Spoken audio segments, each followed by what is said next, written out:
Yo, welcome to another episode of the BJJ Goes podcast. I'm your host, Tim, the Mushmaster Spriggs, and with me is the other host of the show. What's up, everybody? It's Nico Ball. Glad to be back for another episode. What's up, Tim? What's good with you? Everything's good with me. Life is good.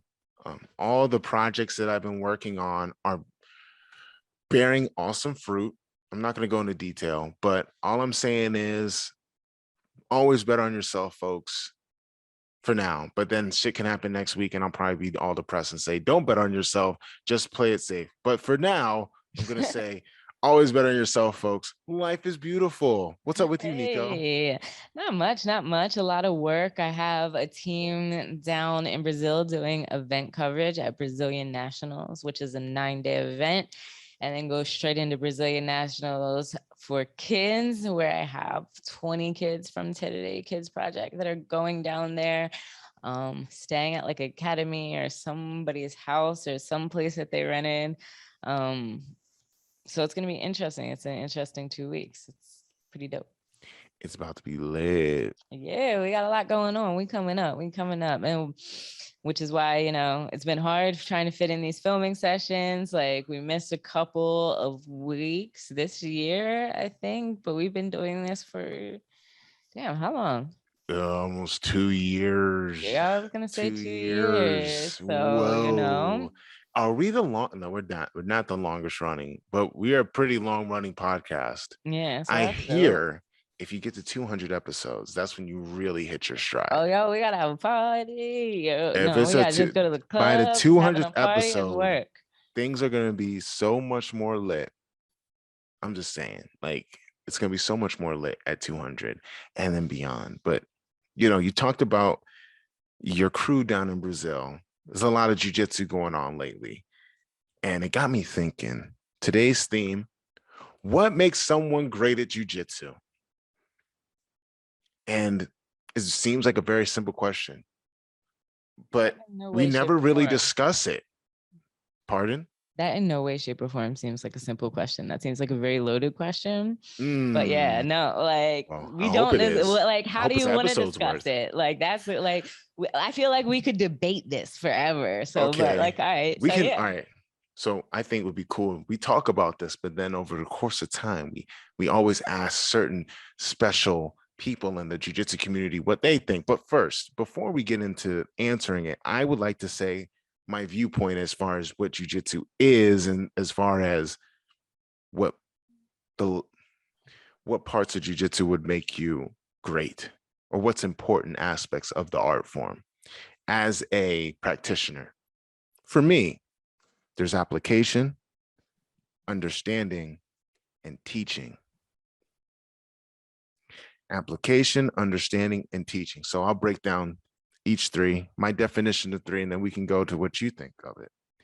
Application, being able to apply jiu-jitsu. Can you do it? Can you successfully Kimura someone? Can you successfully apply a guillotine? Can you do a takedown? Can you throw somebody? The ability to apply it. And there's different levels. There's the guy off the street that does Americana on someone in their first practice, whether they're drilling it, or someone that is doing it as a blue belt and can hit it on someone. And then there's the highest level of application where you're at the black belt level and you're competing at the top of the sport. Like we're talking ADCC, worlds, and like winning and being able to apply it in real life. Then we have understanding. Do you know what you're doing? Because you can get any knucklehead guy off the street and just say, hey, gorilla, caveman, go do this. And they can do it. But do they understand? Do they understand the principles of this art form? Do they know why you do this? And do you know why these sequences, like say the mousetrap from the top of side control, works? And then some may argue this is the highest level of understanding or being great at something, being able to teach it. Can you take all your application skills? Can you take your understanding and make it digestible for someone else? Make them able to apply jiu-jitsu and understand it. And maybe if they're really great, teach it to someone and at a high level. So those are my levels of those criteria for being great at jujitsu. What do you think, Nico? Let me hear what you think. I mean, I would say, not an opinion, not a response to something that you said is like, it reminds me a lot of like divine numerology. You know what that You is? mean like the 12%, Wrong number? You went from 12, 8. Let's get it. What number? 5%ers, 5%. 5%ers. I'm So the sorry. first I'm three, sorry. you know, Why did I say number one, 12%? I do not As know. Like much Nas 3% and is TLI. Wu-Tang and 3% AZ. would have made sense. 12% is giving Tim Aid an edible. But No, I wouldn't be this but high functioning if I no, did. like, yeah, he's not. I can tell by his eyes, You see these But pearly anyway, whites. so the 5%ers, and I know this because of the Wu-Tang manual, like number 1 is knowledge, number 2 is wisdom, and number 3 is Understanding, understanding, knowledge, wisdom, and so understanding. Yeah. and like understanding being to like act upon what to really translate that understanding to other people. If you're gonna ask me and you pulled out some like very philosophical answer like that, I'm gonna steal my answer from Buddhism, and I'm gonna go with like the pillars of jujitsu being like faith, practice, and study. Like faith, because like, especially as a white belt, you really got to believe in that shit. And even as a black belt, we talk about visualization. Like you always have to have faith. Like, and I was listening to a business podcast, and they were talking about, making 7 figures and this and that. And she was talking about how she was saying it and she made other people believe it, but her actions weren't reflecting that belief. She was sleeping in a little bit too long, or she was eating a little bit too much. She wasn't being in the circles that she needed to be in. And, like other people believed her, but like when you self-reflect, so you have to have that faith in yourself so that you can align your actions with like that faith. Practice, obviously you have to practice. If you ain't practicing, you're not going to be good at it. And study, it's like it has to go beyond just that practice. You have to study, how do these things connect? How can you chain them? Like when we go into like making things like a mind map, like Tim does mind maps, Master Lloyd does the grappling game plan, and I've spent like hours filming the grappling game plan or talking to Tim about like the mind map and how they break things down. And to really be able to do that, you have to study to get to that level. So I think, those are some fundamentals to being good at jiu-jitsu. So part of it is self-belief, practicing it. What? Yeah, they're Buddhist monks. The Buddhist monks. Like, I'm shouting. I saw that. I totally, it plagiarized. I got to cite my sources, boom. Nichiren Buddhism. Practicing I get that. And it sounds very nice. I can't really argue. I mean, those are the pillars of jiu-jitsu, yes. So I guess we're believing on certain lines, but the practice part is, I think that's the best. That I think all the things I said kind of fall under practice in a way. I feel like there's a line. I'm not disagreeing in any way. I just had to, be like, boom, different. But I think where we're really going to get into is like, how do we like apply this to people and competitors and people in the real world out there in jiu-jitsu, the alt-right cop lovers. I mean, this is gonna sound very bad, but it's true. Yes, if you're a bootlicker, if you're alt-right, yeah, you're low-key a horrible person, or high-key. But that doesn't mean that you can't be great at something. O.J. Simpson was arguably the best running back of all time, and he may or may not have murdered his wife. Who knows? But we have to be able to separate these people's behavior off the mat from what they can do on the mat and provide as far as what makes them great at jiu-jitsu. So I think going into it, you can be great at this. You can be great at one and you have to be great at 2 of the 3, I think, as far as the application, understanding, and teaching. You can't be good at just one. So I'll give you a couple examples. So one, application. If you're just good at application, you're just a hammer. You don't know what the fuck is going on. You very limited jujitsu. You just do the same shit over and over again, and you win. You can win all the tournaments in the world. You're a All great of them. competitor, but not necessarily great at jujitsu. Because you probably, if you're doing that, you don't understand. You don't really understand what you're doing. You just are told, which is okay. It's the what is that Master Lloyd always says? It's the not cyborg, Android theory. android philosophy. The android philosophy, you're just plug and play. You're just an android, and that's great. There's a lot of guys that are great androids, but they don't understand what they're doing and why they're doing it, and they are not good at teaching. I don't think that makes you great at jujitsu. I would feel insecure in that situation. Also, if you're just good at, but you, if you're good at teaching, you're good at understanding. Yeah, like because we say like when you can teach something, it shows that you've mastered it to a level that you can make Yes. others understand it. Like I feel, for example, like I might not ever be a like high level competitor, but I'm very, like relatively good at like teaching people stuff once I have mastered it and once I've learned it, you know, like I'm very good at transmuting, like translating it into a way that other people understand, because I've especially learned translating techniques and stuff. You know, some people can like say a whole technique, like put this here and then you do this and then, okay, this goes here and this goes there. But realistically, that's not communicating. It communicates literally zero. It's like you're not telling them to apply pressure. You need to apply pressure on their left shoulder so that they can't get up, you know? So Those are two very different ways to approach something and give a vision and understand it. Okay. So what you're saying is you can understand and still not be good at teaching. Yes. Okay. Wow. Like, now that you put it that way, that is true. But you could also understand and really be good at applying it though. Because you could oh be a yeah, guy. like So that's what I'm saying. You need 2 out of 3. I would think like, so for example, I think Urbis Santos is a really good example. Like Urbis Santos is an amazing competitor. Like I have heard people, like I've heard the audio message. It's like, I don't know if people know, like he has a team down in Sao Paulo, like, what is it? NS Brotherhood?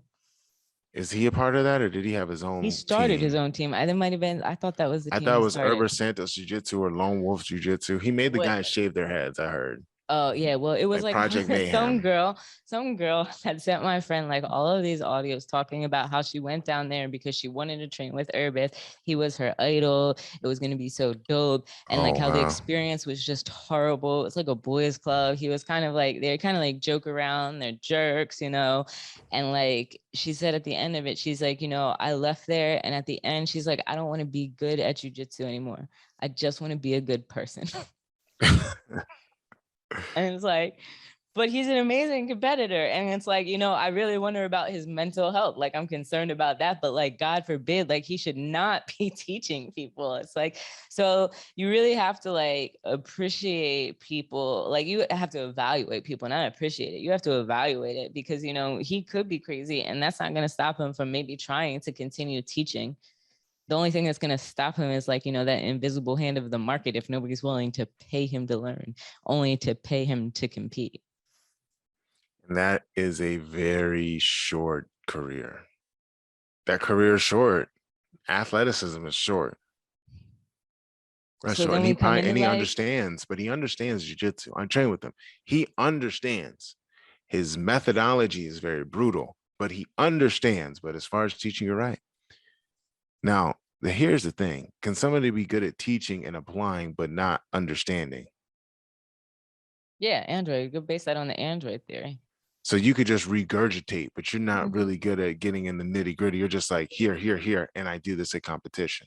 Yeah. Like, for example, like Alianza, they have a very specific training program for their instructors, and it goes up to like a white belt needs to learn this, an arm bar is this, and they break the arm bar down into the minutest details. Like, you have to inch your leg up like so high, everything is in that book, and it's given to their instructors, and that's how they're taught to teach. I would So love like to have that.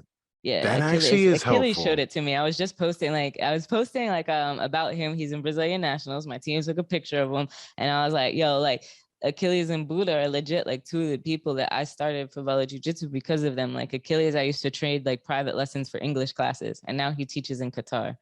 But like he would teach me with that book, and it used to drive me crazy because I was maybe a blue belt at that time, and I was like, yo, you're teaching me freaking armbar, and we're spending hours on it. But then at one point, he taught me this tiny little detail about that moving the arm up, you know, and that that was a game changer, and that made all that boring ass armbar instructional worth it. And that's what they're talking about when they say you need to learn your bread and butter. I teach private lessons, right? And I said to myself one day, fuck all the like trying to teach them shit that's cool, or fuck all this like, oh, they're like this or like that. Motherfucker, I'm teaching you fundamentals.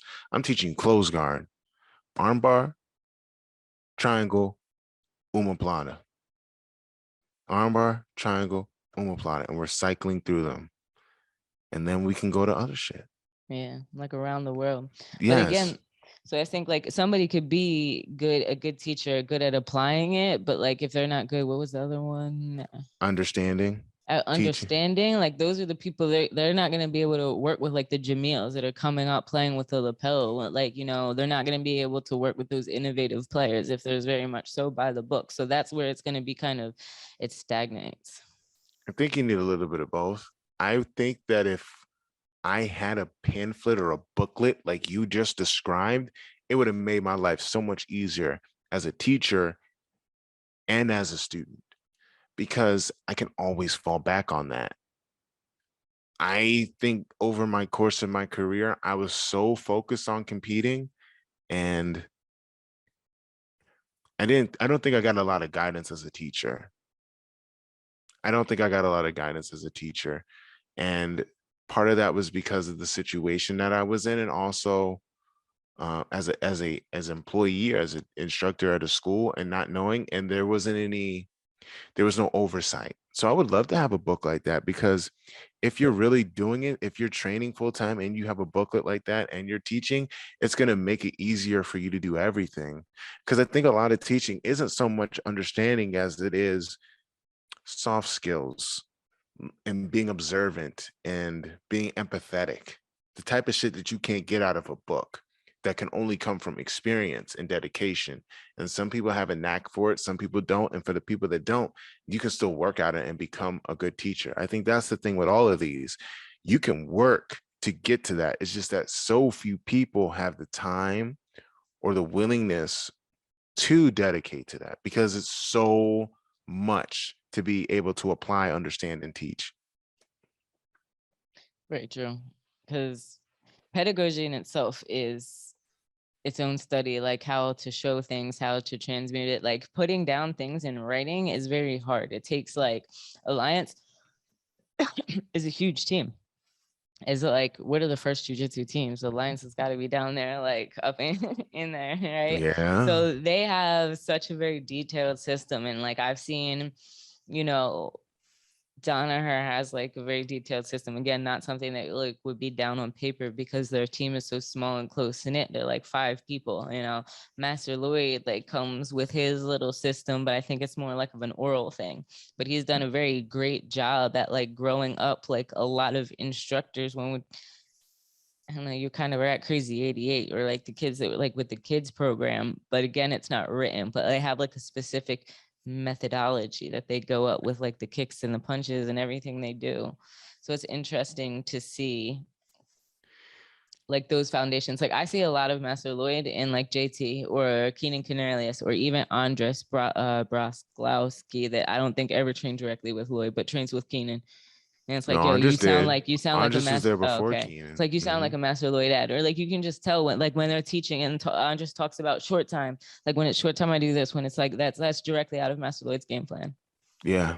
I filmed it. I know. Yeah. It's like, but those are essential ways. It's like, not to say it's like, oh, like, you know, he stole it. Those are essential things to think about, like when you're training, and, you know, like that mentality of like, my mentality when I have 3 minutes left is different from when I have 2 minutes left, is different from when I have 30 seconds left. And, you know, the mental preparation is where is the conditioning. Like, it's interesting to see those high level people talk about jiu-jitsu. Yeah, it's easy to get lost in the weeds too, because it's just so much information. It's just We didn't like, get to talk I can do about this, them that, that, that, pulling that, out that. whiteboards and shit. We can say that for the Patreon. Yeah, like Andrew Wilson. God But damn, like, brother. God, yeah, no shade, but we got a Hey conversation to be man, had. I thought he was gonna come out there with a sign about like, lost my job, need help, Mhm. veteran, you can put some money in my cup.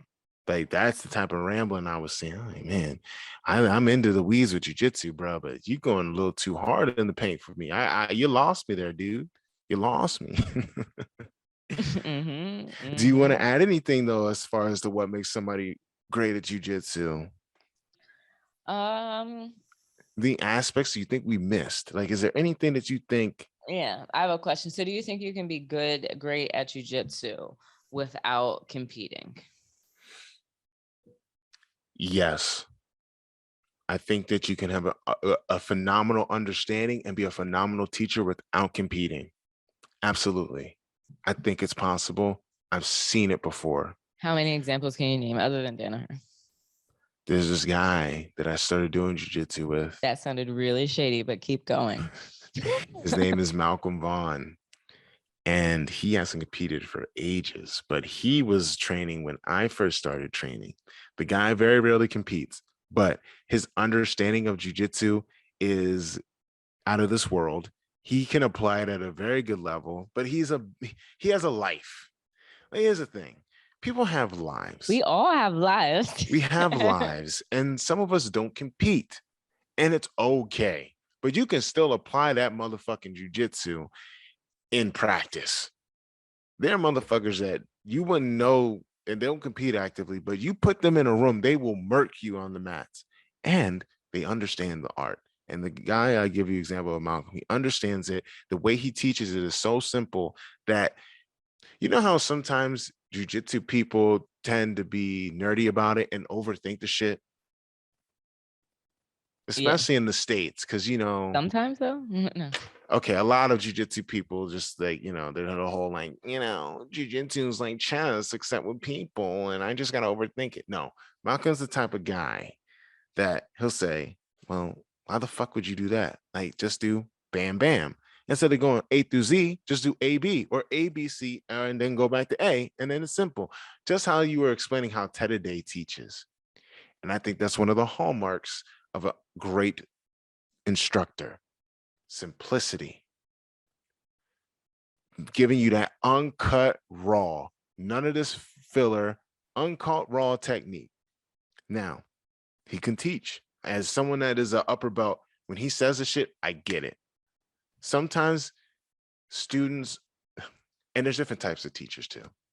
I think that's what we kind of overlook too, is there's different coaching styles. And just because that style doesn't work for you doesn't mean that person isn't a good coach.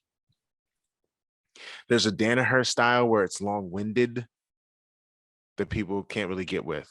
There's the Ted Day, Malcolm Vaughn method where it's, bruh, 1-2. Or the master lore is like 1-2. We're just gonna do 1-2. We're gonna master 1-2. And then once you get good at that, then we'll move forward. But for now, 1-2. Not 1-2-3-4-5-6. Because some people like that. And some people can get, and there are very Like, yeah, successful coaches that do that. However, I think a hallmark of a great coach is simplicity. So yeah, he's an example of someone that's very good at applying and teaching. You have to drop a link so that we can verify that this is a real person and not a figment of your imagination that you use. I don't even think he has social media though. Like, that's crazy. Or he goes by a different name and he doesn't, like, he has a private account. Like, do you have a picture with him, you and him together? Yeah, I do. I gotta find it though. The man is a recluse, but Malcolm Vaughn is a real person and he's really good at jujitsu. Can you go back to your original question though? By the way, you said I gave one example, but you said you wanted another example. No, I was just no. The original question was just like, do you have examples of other than Danaher? I mean, he doesn't compete. Master Lloyd doesn't compete anymore, but he did compete. He did, but then he fucked his neck up, and then he stopped again. Although he's a Master Donnie, another prime example. If you don't know who Master Donnie is, he coached Jamil Hill Taylor and Malachi Edmond. Both of these gentlemen just made it to the finals of Worlds. One of them is a black belt world champion. Malachi Edmond is a black belt silver medalist at the Worlds. and he's helped me out in my career. He's helped everyone out. He he's a teacher's teacher. He's an instructor's instructor. He is a jujitsu person's jujitsu person. He's a great jujitsu practitioner. And here's why. This guy, he competed a little bit at blue, but he spent most of his career teaching. If you want to hear the whole story, go to the Master Donnie episode ages ago. Mhm. But he started teaching kids, and he would be in the room and he would train. I think that people that compete kind of look down at their nose at people that don't compete in jiu-jitsu, I feel. Or people that don't compete kind of get a bad rap. And there's certain reasons why people don't compete. Like, to me, a lot of times people don't compete. A good chunk of it, like certain ages. If you're a younger guy and you don't compete, I kind of tend to think that you're a bitch. And not like in a like I think you're a bitch, like you're a horrible person. No shame, ladies and But gentlemen, no but shame. like I'm like, come on, bro. Like, you're young, we're all young, man. Like, why don't you compete, bro? Like, come on, man. Like, if you have life situations that you don't compete, but like, bro. I think injuries are one thing that pull a lot of people that love the sport out of competition. Yes, Neck but injuries, just yeah, things but like that's an that. extenuating If you don't circumstance. have an extenuating If circumstances, you are a it's BJJ healthy young bitch man, bitch or you're a young, ass. if you're a healthy young person and you're not competing, I don't get that. Like, sack up. Nut the fuck up. But anyway, Master Donnie started by teaching kids. That was his primary thing. And he would still train. He helped Roddy Ferguson. He was wake up early in the morning and he'd be Roddy Ferguson's throw dummy, or like he'd grip fight with him. And over the course of time, being in the room and always in the training sessions, whether he's practicing or he's teaching, he's observing all that, absorbing all that knowledge. He's gaining a deeper understanding because he's actually doing it. And he's learning to teach, which I wish that in my development, I cared more to learn to teach, but I can't really go back because it helped me become the best in the world and Black Belt world champion. But You could he still can learn to teach his teach more ass. from that development. I still did. I did. I'm a pretty good instructor, but not on the level of Master Donnie. And Master he's Don is one of, great. and he can teach different age groups. He can teach a 3-year-old to a master student, and he understands the game so deeply that he can teach it to those different age groups. I think And he's also actually he's giving seminars and working with instructors on how to teach his classes as well, which is really dope, like giving a different angle. he's the best kids instructor in the world. I'll put Master Donnie up against anybody. And you can argue you can argue me. I'll argue you till it's blue in the face, because numbers don't lie. I don't know another coach, at least in the United States, that we could say there are guys in Brazil, like that guy that you mentioned in Brazil, or there's a guy that's in Manaus, I think, that teaches kids too. That's really good. Now, there's a few instructors that build up kids and send them off, but I would say Master Donnie is on that level where there might be other ones on his level, but you can't say definitively that there is another greater instructor of jiu-jitsu that builds talent from white belt little kids to black belt world champions as Master Donnie. And that alone puts him up there because he understands it enough where he can teach at different levels, and he understands different aspects of the game. He's an all-time great practitioner of the art. And I think that's the problem that I see in jiu-jitsu. When people say practitioner, they think that it's just about being an athlete. Well, here's the thing about the sport. It's more than just being an athlete. It's an art. Okay? It's an art. And I don't give a damn like how good you are at competition. If you don't understand this shit, if you're not a good teacher, what's the purpose? What's the purpose? If I kind of shitting on myself by saying application don't matter. It doesn't matter. But at the end of the day, I mean, what's a the lot of fucking people purpose of us aren't doing good. this if we can't pass it on? If I can't But teach my kids shit. a lot of people aren't good at teaching. I think like you're going a little far with that one though. Like you just said there's 3 things and then said There like is, people but I'm can't saying teach. So like I understand like but you a huge part respect of it that, is like, teaching. A huge part is it being able to pass it but on, a is what lot I'm of saying. there's a lot of people that aren't good teachers. If people were good teachers, then like parents wouldn't send their kids to school. Like Like, so to say True. so if you want to be like, if you can't teach, well, then where are the good I'm not saying parents? that if Like, you can't but so teach, you it's suck. like, I'm saying I like think we you have don't to like, we especially, disrespect teachers too much in the sport. I think that as far as a I mean, practitioner, some teachers deserve to be disrespected. Some people, I'm like, saying some as far teachers as like their aren't that rankings good. as a martial artist, because I hate when people say, like, if we had an argument, right?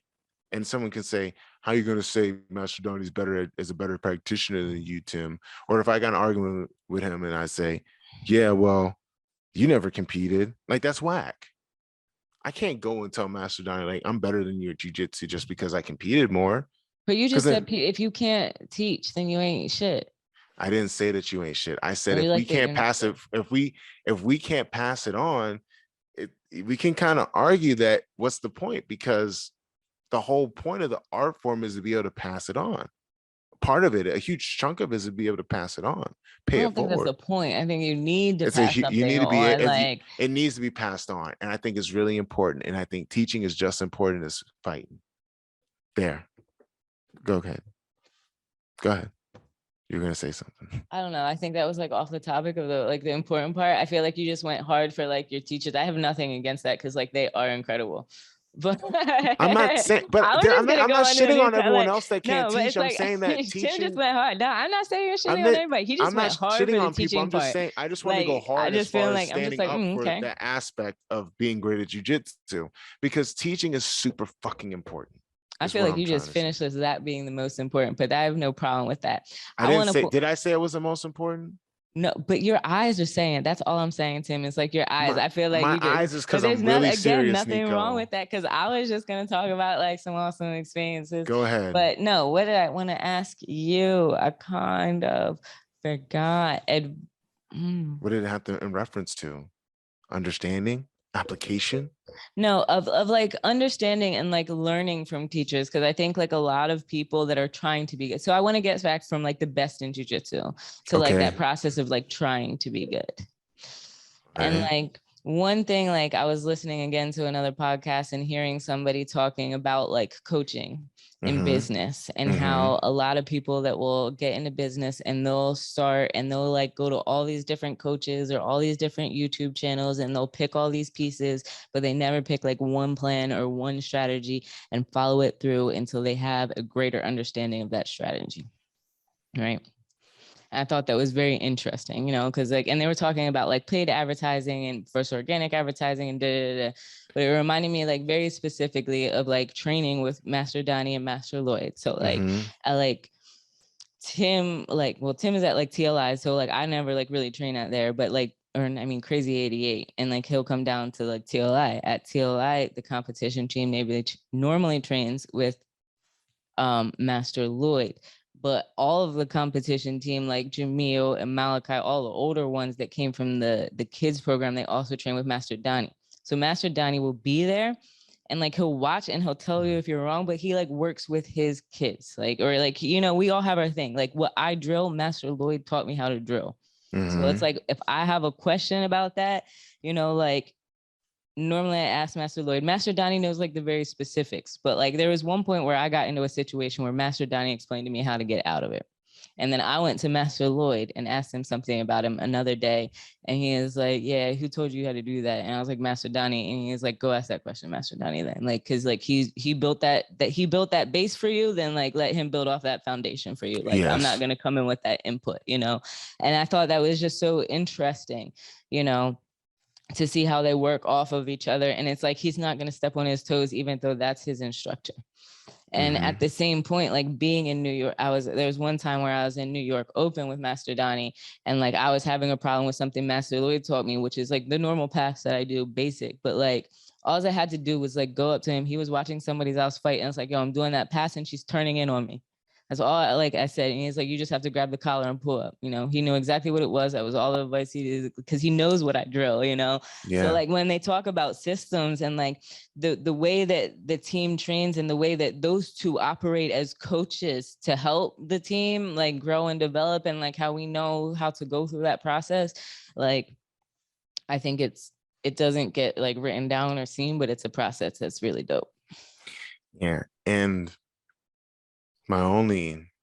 The only drawback to the process is that it's not written down. I mean, I think Master Lloyd has written it down. He has the grappling game plan, but I read the book, at least half of it. The book don't tell what he says in the videos though. It doesn't. That's I'm saying. Like I read And it. it's I'm a like, course. I The get it. videos are on It's the a course course. that he has. He does sell this course. Like when I tell you these videos are nothing compared to this book, and it's worth whatever price he has on it.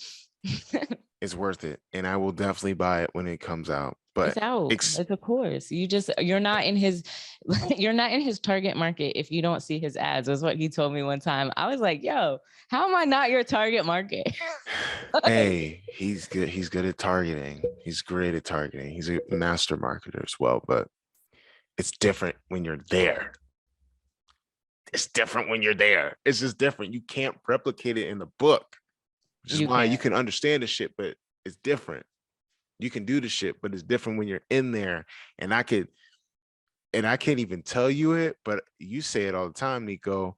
You hear Master Lloydisms, Master Donnieisms, and shit from when I teach or when I'm going over shit or when I analyze different things. And to me, it seems very basic, which is why I'm not gonna front, Nico. Sometimes I'm insecure about my abilities in jujitsu because when I break shit down, it's not all like nerdy. It's just like, motherfucker, don't let them do this. Here's how you keep them from doing this. You want to know how to get out of that? Prevent that from happening to you. Because once you get that deep, you're going to get scored on. You're going to get fucked up. Like, that's how I look at it. And that's how they look at it. But like being in the system, you learn it different than how I would explain it. So it's always different. But I want to get that course. I need to get on that list. Or do you just, hook a brother up with him? You got to ask him about it. You got to ask him. You got to fall into that funnel. He got a landing page somewhere. Yeah. It's like a 6-week course. It's dope. Yeah. 6 weeks? That's it? I don't know. I mean, how much do you want? And then go out. It's like not necessarily like techniques and everything. It's philosophy. It's like a lot of philosophy. He does go over some techniques. There's like he'll explain things, and then he'll have like Jamil and Angelo and Rico are all in it. Like he'll have them doing it live or demonstrating and things. But the mindset of like, if you want to hear more about me bootlegging Master Lloyd's game plan, I didn't say bootleg. Patreon.com. I'm talking about I'm a bootleg it for y'all, but all for $5 a month on patreon.com. No. Instructionals are the big are the certified goon tier. That's $20 a month. I'm saying I'm just gonna give them this one bootleg gem. This isn't like I'm not giving you the whole course. No, they gotta pay for the whole shit. No, Nico. But while we're on the subject of the Patreon, make sure you go to patreon.com/BJJ Goons, where we bootleg shit. But we also have bonus episodes. I break down techniques. I have match watch-alongs. We have awesome town halls where every member of the BJJ Goons community on Patreon can participate, and you become a member of our special Discord where we periodically check it because we're not doing a good job right now. But once I lost my phone. My bad, y'all. I just re-downloaded it today. I'm back today. Okay.